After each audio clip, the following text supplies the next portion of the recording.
Welcome back to another live and amplified special edition of the Hoedown Showdown.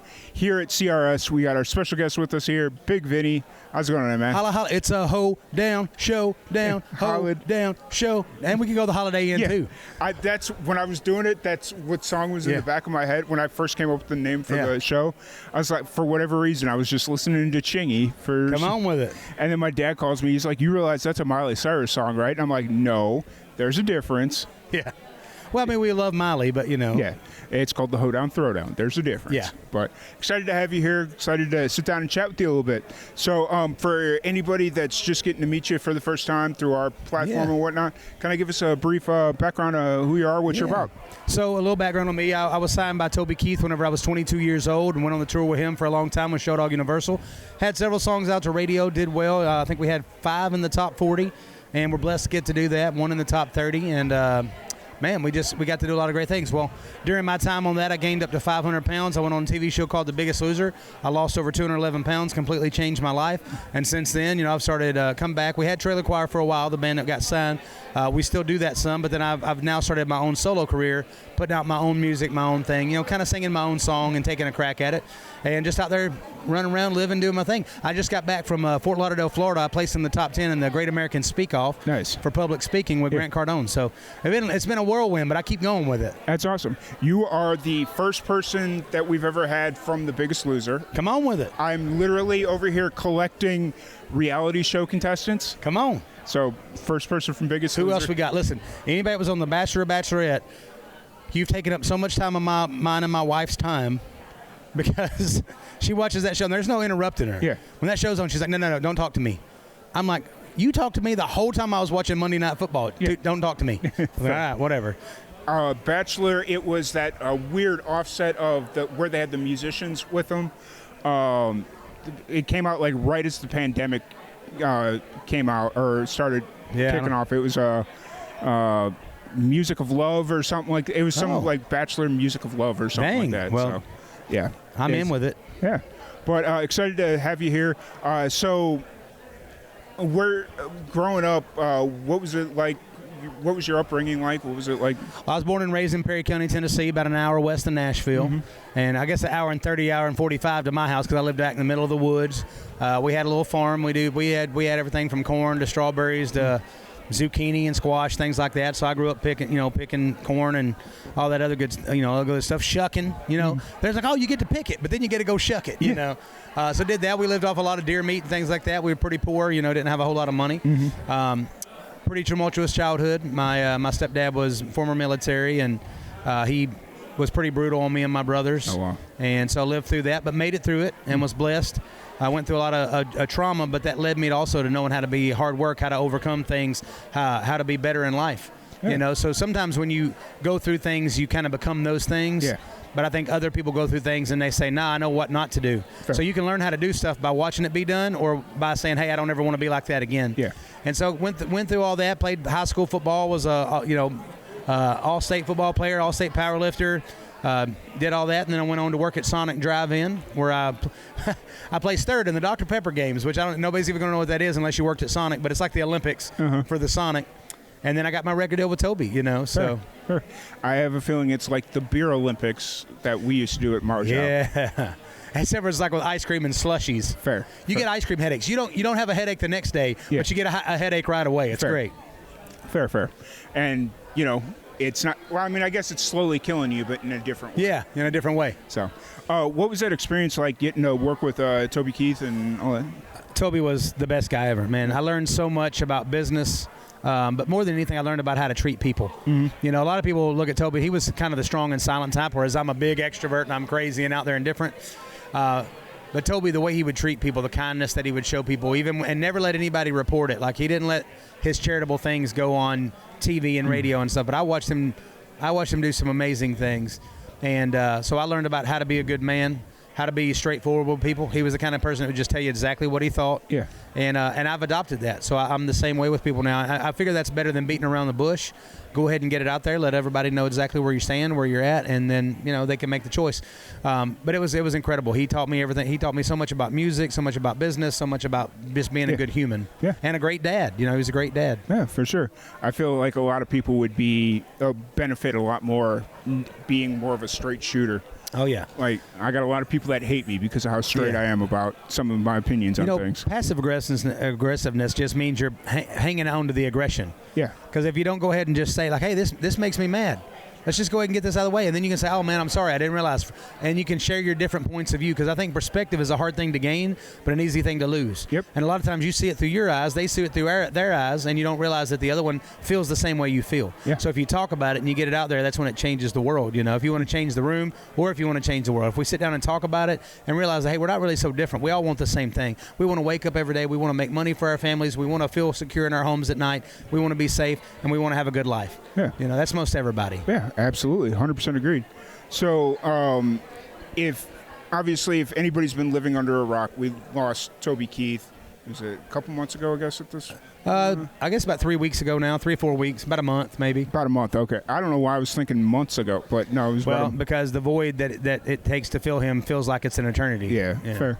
How have you been doing since then? And it hit me way harder than I knew it was coming. I knew that it was on the way.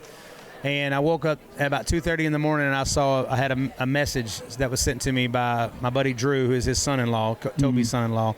And he just said, hey, man, Toby passed. He's gone. And I was like, and it just hit me like a ton of bricks. And I went and sit in the living room and cried for a while, just going over I'm going to start crying right now, just going over the memories of how much he changed my life. Mm-hmm. And I probably listen. Well, I'm still. You go in my car right now. It's going to be the first thing playing. But I've just rode around and listened to his songs and thought, man, this song was part of my childhood. This song was part of my childhood. This song was part of my teenage years. This song was part of my all the way up until "Don't Let the Old Man In," which has been part of my adult life, because I live by that, man. I don't want to let the old man in. I want to wake up every day and live with purpose. And if you wake up every day and live with purpose, then you're doing what God's got planned for you. Yep.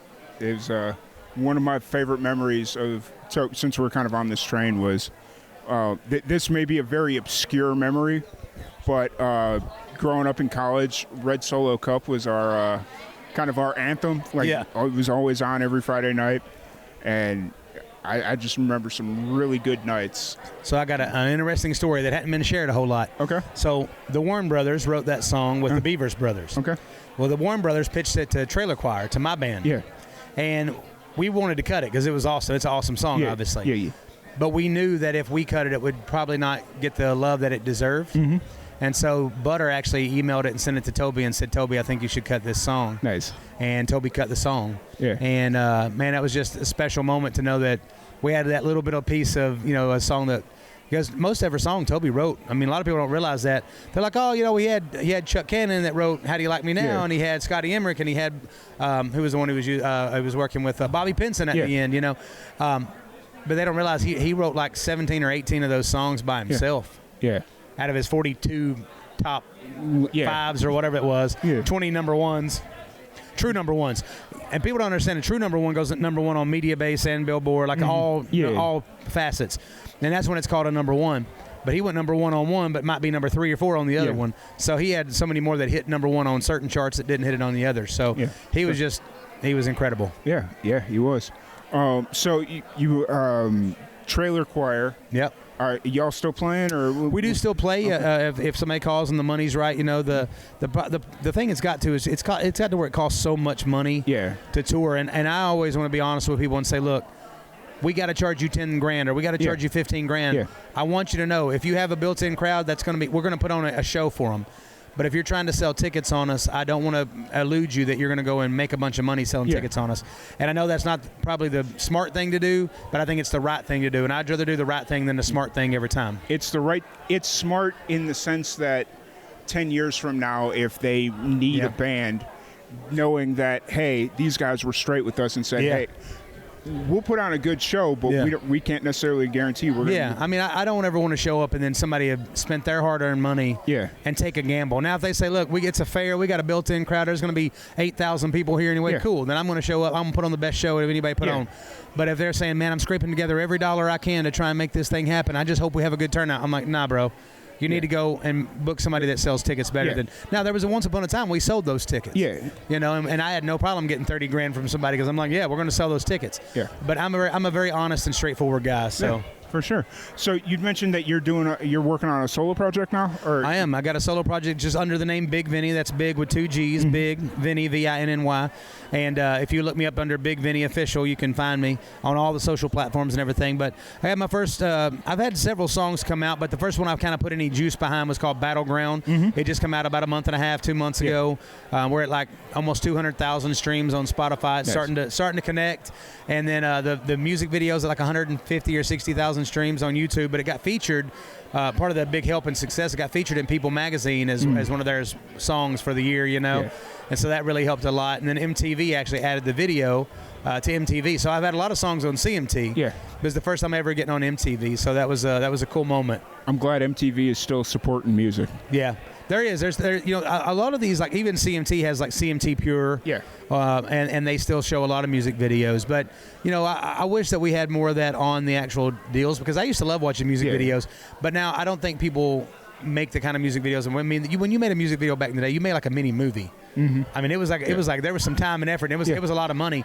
Now it's like you get, you know, you kind of sit on the truck and it flashes through pictures, and which is great because you're giving a visual to what you got going. But, you know, I mean, content is everything. You know, you got to have content. We're not, I like to say, we're no longer in the music industry. We're in the content industry. So. Yeah, for sure. That's why I got my guy here, over here filming. We're in the content industry, people.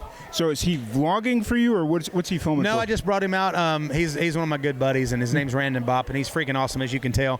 But I brought him out just to film the stuff, just in case I say something obscure or over the top or crazy. He can make me a reel from my Instagram or my TikTok out of it. I was going to say, I could tell he was shooting it vertically, so it's, Oh, I didn't even know that was a thing. Yep, I picked up. Do I look good vertically? Can you see my bicep? Perfect. As long as I look good.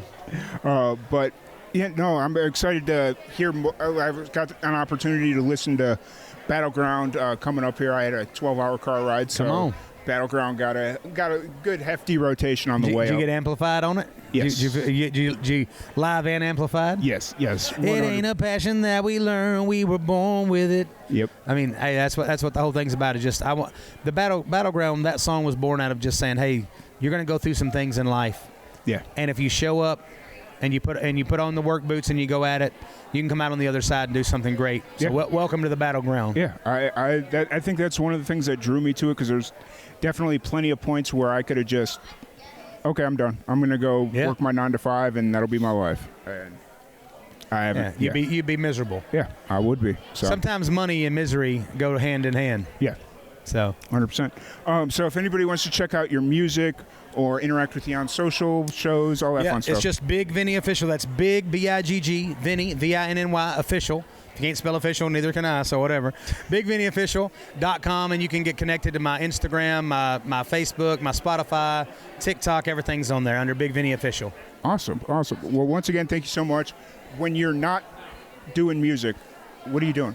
What's your thing? I love to lift weights. I do a lot of that. More than anything, I'm a dad. I love being there with my kids. We read books every night. I usually go outside and play with them, but I got this boot on right now. But I still stand out there and watch them play. And just being a dad, being a husband, we go on trips together as a family. We try to make things about that, because I don't want to wake up 20 years from now and be like, man, I wish I'd have spent more time with my kid. Man, I wish I would have done more with my wife. If I wake up 20 years from now and I ain't got millions of dollars in the bank, I'm fine with that. But if I wake up and I regret not spending time with my family, then I'm going to be really sad about that. Yeah, so. Fair. Well, once again, thank you so much. Really appreciate you taking the time to sit down and chat with us. Thank you, everybody, for tuning in, and we will catch y'all later. Live and amplified. Woo!